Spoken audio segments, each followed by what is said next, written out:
Good evening, good morning, good afternoon. Here on this rainy night, we're going to go deeper into the Kraken's lair to discuss one of my favorite characters of all time, Conan the Barbarian. Stay tuned.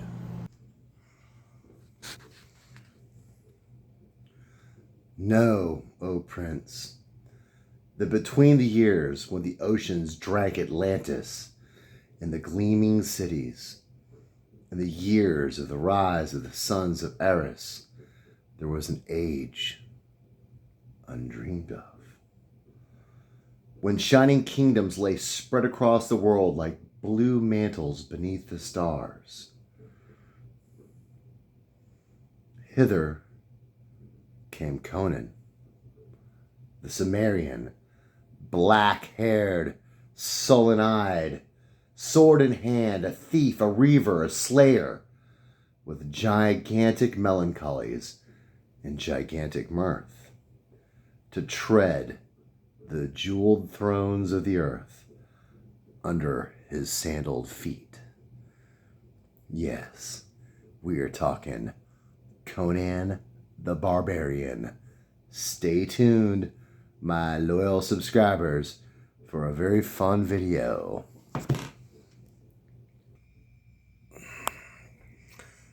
Hello, my 67 loyal subscribers. You know, I know my channel's janky. I try to do some stuff that's fun, like low tech as I am.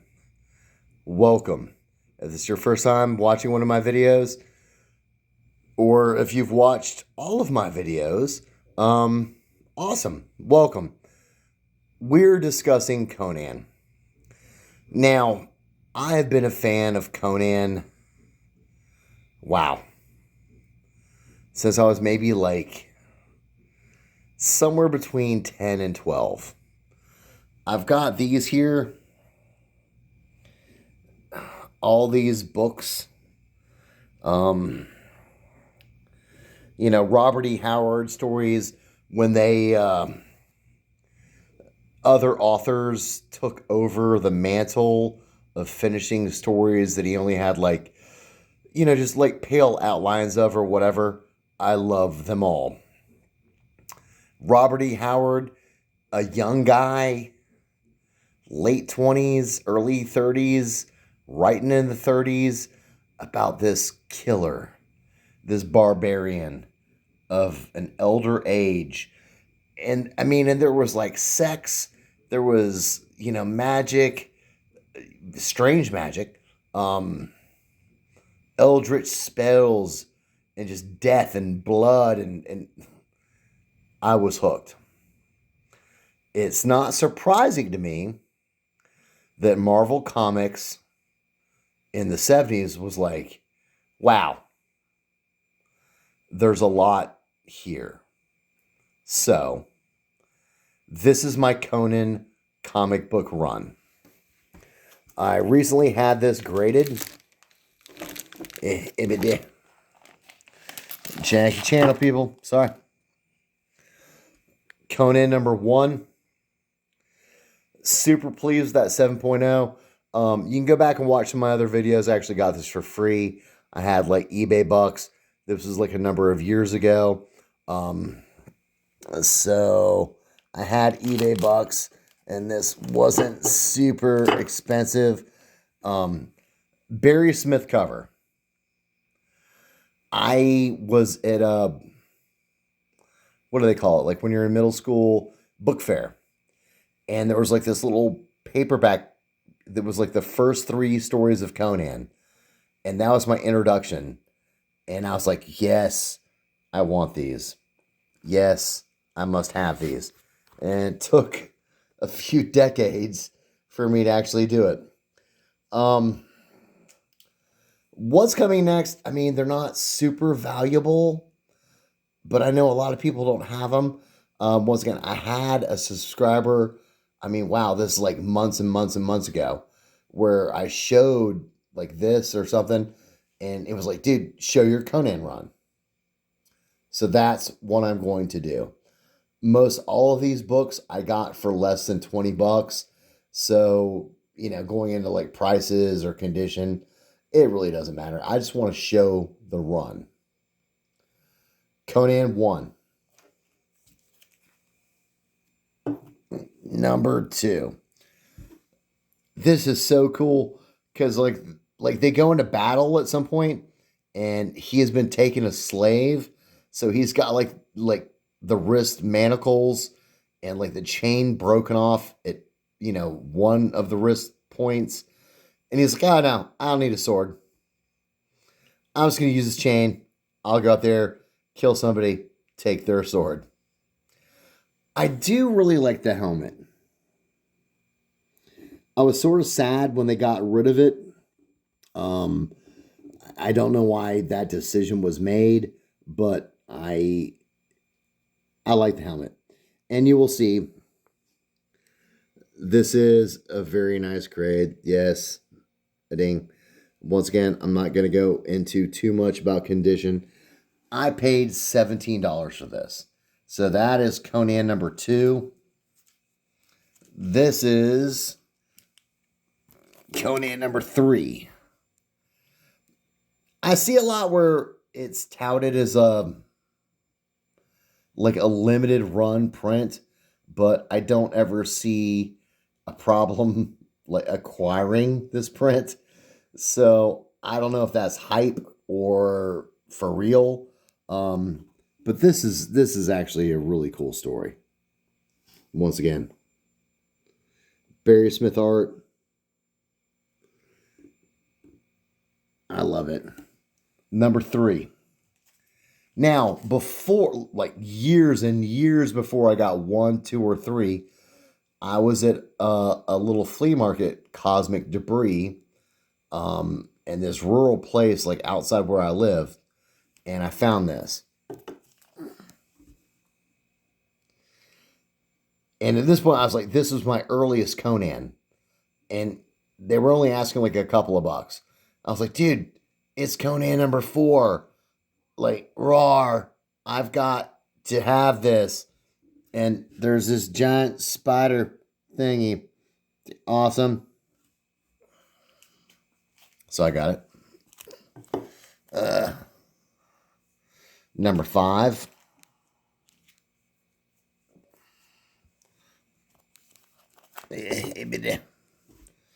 Number 6.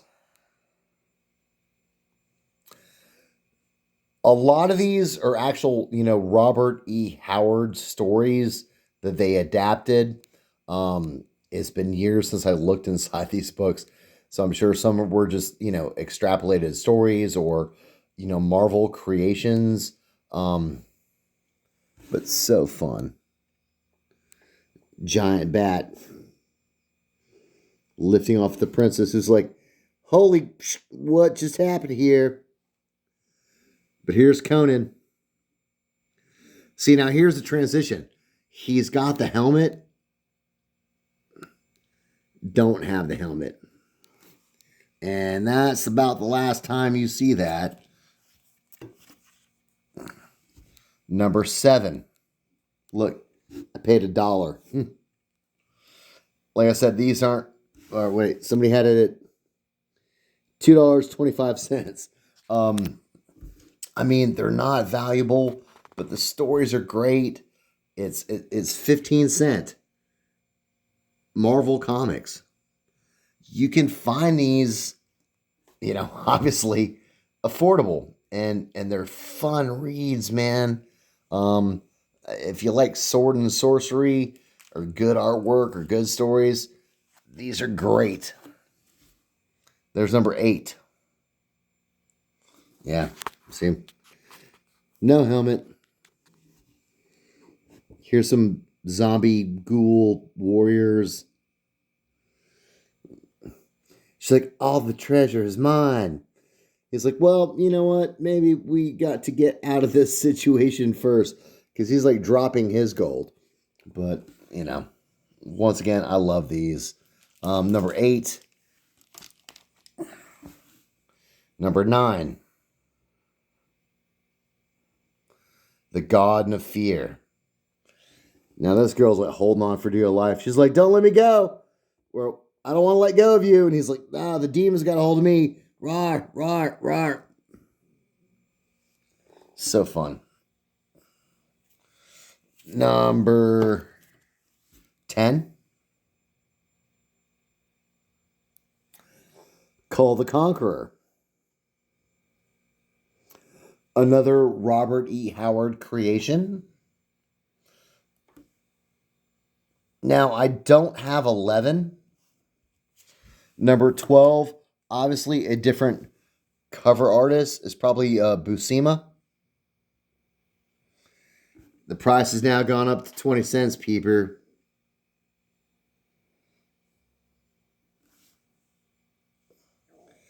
I don't have 13. Number 14.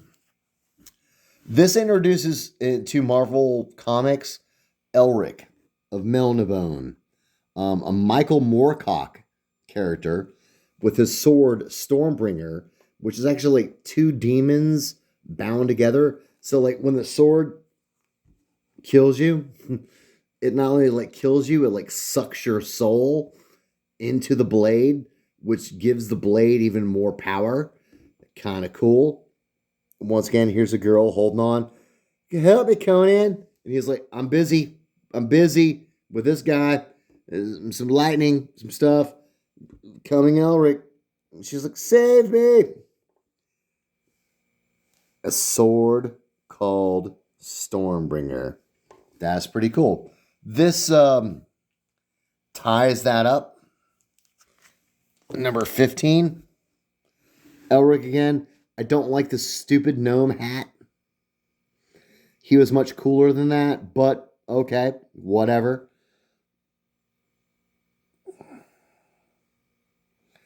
The Hell Hordes of Chaos. That's pretty cool. My stack is getting really big. Before I found that number 4 issue at the flea market, in middle school, I got this at Dragon Con in Atlanta. And I was like, dude, number 16. This is like a really early issue. The Frost Giant's like daughter.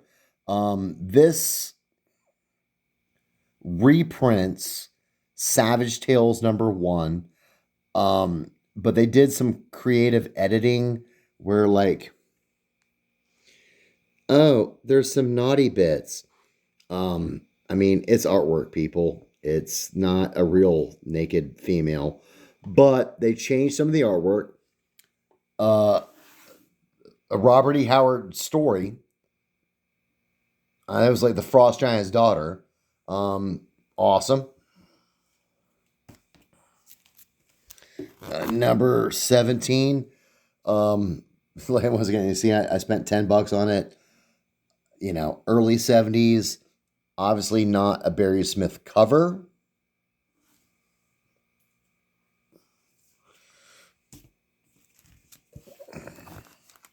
Number 18.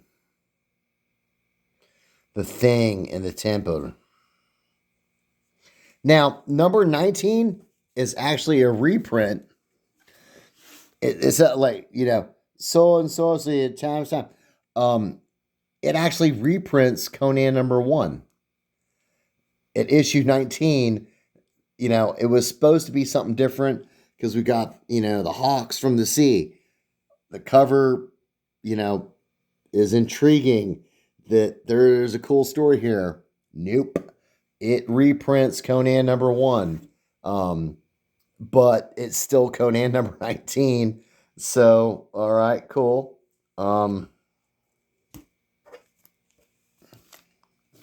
So 19, like, don't have 20. So here's 21. Winner of the comic book industry's own Academy Award for Best Comic Mag. Barry Smith, love you. The Monster of the Monolith.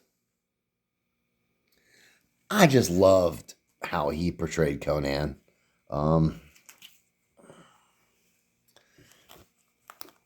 Number 22. The Shadow of the Vulture. Now, on seeing this cover, I'm wondering, like where I said, like the issue 19 was the reprint of number 1. It might be this one, but paid $4 for it. It's really pristine. Comic book people, you chime in. Now, this is actually getting valuable. Number 23. This is the first appearance of Red Sonia.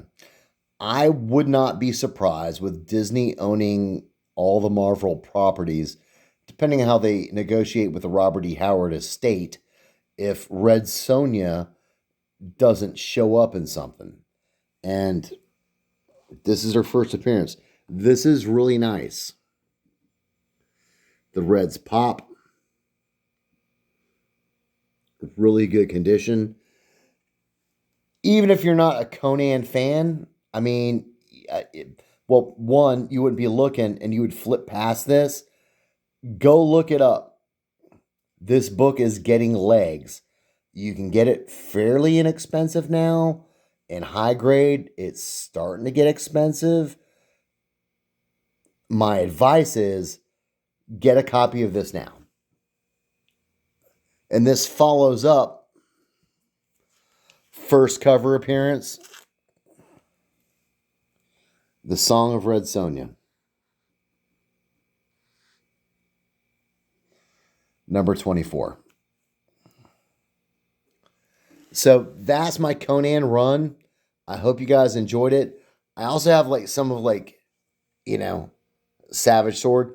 This guy's cool. Barak Sharak. Like Conan like chops off his hand. He gets like this armored helmet and like this like this hand attachment made out of metal where he can like shoot like axes and swords and knives. Barak Sharak.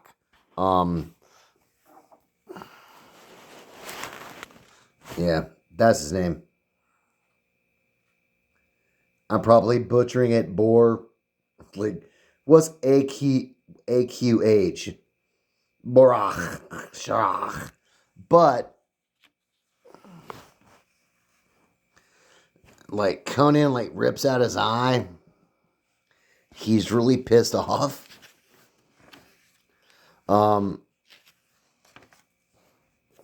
He goes on to become like a reoccurring villain. And I'm trying to find this. I'm doing this like one-handed. But you see here, like where he gets his helmet and his metal arm attachment, where he can like fight and stuff. He shows up a lot. He keeps reoccurring. I really like the character. So fans of Savage Sword of Conan, maybe you could chime in on that. Like, hopefully, like Conan never slayed him, just because he was a very good foil for the Conan character. So this is Daniel, the Krakens Lair comics. Again, I'm gonna move these, somewhat gently to leave you. I love this cover. I said color. I love this cover. I really do. With like the 8 men. Beast men, sorry. I love Barry Smith art. Once again, this is sort of the cherry on the cake that most collectors want because, it is valuable. In higher grades, it's worth even more. But like, don't overlook the rest of this run. It's so fun. The artwork is brilliant. I mean, Barry Smith, he left comics for like the longest time to like sort of be like a, like an actual artiste. I can't say, like they're going to make you a ton of money in the future, but one day, considering that the Conan character was created in like the late 20s or, 1930, and he's still around, I think one day somebody is going to like get this right. And these are going to like just spike up and balloon as somebody like really explores the world of Robert E. Howard. So while you can get, some of these like really cheap, do it. This is Daniel at the Kraken. That's the second time I've done that. At the Kraken's Lair Comics. Enjoy comic books. Enjoy comic book collecting. I know one of my subscribers is asking for like my Submariner collection. It is coming, my man. Be patient. But I hope you guys enjoyed this. Thank you for watching. Have a good evening.